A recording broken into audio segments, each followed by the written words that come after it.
মুখ্যমন্ত্ৰী জীৱন প্ৰেৰণা আঁচনি হয় ভিডিঅ'ৰ থাম্বনেইল আৰু টাইটেল দেখি আপোনালোকে নিশ্চয় গম পাইছে ভিডিঅ'টো কেনেধৰণৰ হ'বলৈ গৈ আছে কেবিনেটত সিদ্ধান্ত গ্ৰহণ কৰা হ'ল আগন্তুক সময়ত সেইখিনি কাৰ্যকৰী কৰা হ'ব জুনৰ পৰা আৰম্ভ হ'ব আপোনালোকে সেইখিনি আবেদন কৰিব পাৰিব কেনেকুৱা কি সকলোখিনি জনাই আছো আপোনালোকক যিহেতু মই ইয়াৰ আগৰ ভিডিঅ'টোত কৈছিলো যিসকলে ডিগ্ৰী পাছ কৰি আছে তেওঁলোকৰ বাবে মাননীয় মুখ্যমন্ত্ৰী মহোদয়ে এখন নতুনকৈ আঁচনি ৰূপায়ণ কৰিছে যাৰ জৰিয়তে আপোনালোকে এবছৰৰ বাবে প্ৰতি মাহে 2500 টকাকৈ পাব আৰু আঁচনিখনৰ নাম হৈছে মুখ্যমন্ত্ৰী জীৱন প্ৰেৰণা আঁচনি তো জনাই আছো আজিৰ ভিডিঅ'টো জৰিয়তে বহুত বেছি দীঘলীয়া নহয় সবিশেষ আপোনালোকক জনাম ভিডিঅ'টো আপোনালোকে শেষলৈকে চাব বুলি আশা কৰিলো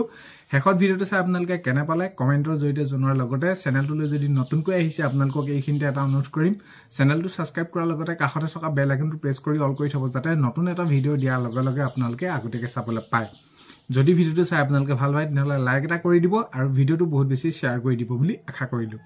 তো হয় আপোনালোকৰ বাবে বহুত বেছি ভাল খবৰ আপোনালোকে 1 জুনৰ পৰা সেইখিনি আৰম্ভ কৰিব পাৰিব আবেদন তো কেনেদৰে কি আবেদন হ'ব সেইখিনি আগন্তুক সময়ত সকলোখিনি কথা গম পোৱা হ'ব এতিয়া কথাটো হ'ল যে ডিগ্ৰী পাছ কৰা বুলি ক'লে সকলো ডিগ্ৰী পাছ কৰা সকলে পাব নেকি তো কোন সকলৰ পৰা অৰ্থাৎ কেতিয়াৰ পৰা এইখিনি দিয়া হ'ব এটা মাননীয় মুখ্যমন্ত্ৰী মহোদয় ঘোষণা কৰিছে যদি আপোনালোকে মাননীয় মুখ্যমন্ত্ৰী মহোদয়ক ফেচবুকত ফলো কৰি ৰাখিছে তেনে আপোনালোকে একাউণ্টত চাব পাৰে এই বিষয়ে সবিশেষ সকলোখিনি কথা জনাইছে যে 2024-25 যিসকলে ডিগ্ৰী পাছ কৰিলে তেওঁলোকৰ বাবে কি হ'ব এই যি আপোনালোকৰ ক্ৰাইটেৰিয়া এইখিনি তেওঁলোকে আবেদন কৰিব পাৰিব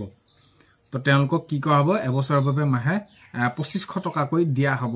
তো এই কাৰণে দিয়া হ'ব যে তেওঁলোকে ধৰি লওক কোনোবা ইন্টাৰভিউৰ বাবে হওক বা যিকোনো ধৰণৰ এটা তেওঁলোকৰ সমস্যা হৈ আছে তো এতিয়া ইন্টাৰভিউৰ কাৰণে তেওঁলোকক আবেদন কৰিব বাবে টকাৰ প্ৰয়োজন হয় তো ঘৰত যাতে তেওঁলোকে সেইখিনি খুজিব লগা নহয় বা ইত্যাদি একেবাৰে সহজভাৱে যদি আমি ক'বলৈ যাওঁ মুঠত তেওঁলোকৰ সেইখিনি সুবিধা হোৱাকৈ এতিয়া এই আঁচনিৰ জৰিয়তে তেওঁলোকক টকাসমূহ দিব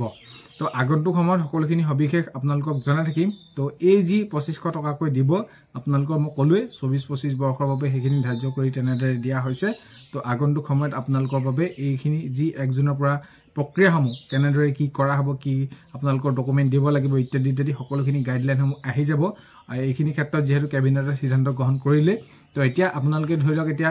বহুতে ভাবি আছিল ন ডিগ্ৰী পাছ কৰা বুলি ক'লে সকলোকে দিয়া হ'ব নেকি তো সকলোকে দিয়াটো এটা সম্ভৱ নহয় যেহেতু এতিয়া আপোনালোকে যদি চাই এটা বিভিন্ন আঁচনি ৰূপায়ণ কৰিছে চৰকাৰী চাকৰি ক্ষেত্ৰতো তেনেদৰে আমি যদি চাওঁ প্ৰত্যেকটো দিশতে মহিলাসকলৰ বাবে সেইখিনি আঁচনি ৰূপায়ণ কৰিছে সো সেইবাবে এতিয়া এইখিনি আহি গৈছে মুখ্যমন্ত্ৰী জীৱন প্ৰেৰণা আঁচনি তো জয়তে সেইখিনি 2500 টকাকৈ পাব আৰু আগন্তুক সময়ত আপোনালোকক নতুন আপডেট আহিলে নিশ্চয় জনাম এটা কথাটো হ'ল যে আপোনালোকে এই যি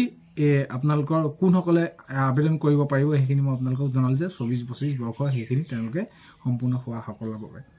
তো সেইখিনি আছিল আজিৰ ভিডিঅ'টো আপোনালোকে শেষলৈকে চোৱাৰ বাবে বহুতে বেছি ধন্যবাদ নতুনকৈ আহিছে যদি চেনেলটো সাবস্ক্ৰাইব কৰি ৰাখিব